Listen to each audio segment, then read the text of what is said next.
వెళ్ళి శివ ప్రదక్షిణం చేసి మీరు ఏమీ చెప్పకండి. మీరు చెప్పగలిగినంతసేపు శివాలయం అరుగు మీద కూర్చుని శివ శివ శివ శివ శివ శివ ఇదొకటే.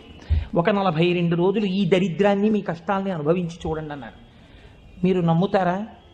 ఆ వ్యక్తి నా దగ్గరికి వచ్చి నా జీవితంలో ఆశించని రీతిలో నా జీవితానికి ఒక కొత్త మలుపు తిరిగిందండి, నేను వరంగల్ వెళ్ళిపోతున్నాను, నేను సెటిల్ అయిపోతున్నానని చెప్పాడు. ఆ వ్యక్తే నాకు ఈ మధ్యనే మళ్ళీ ఫోన్ చేసి, కోటేశ్వరారు ఇప్పుడు నేను ఎంత ఆనందంగా ఉన్నాను అనండి, ఒక్కసారి మీరు ఏమైనా వరంగల్ వస్తారేమిటండి ఉపన్యాసాలకి, మీ దర్శనానికి వద్దాం అనుకుంటున్నాను, నేను కూడా కాకినాడ అన్నాడు.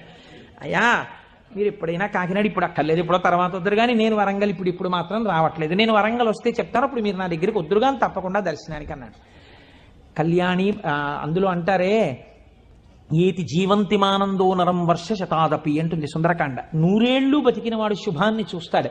అందుకే తొందరపడి ఏదో సమస్య ఉందని ఆత్మహత్యలు చేసేసుకుంటాం ఇలాంటి మాటలు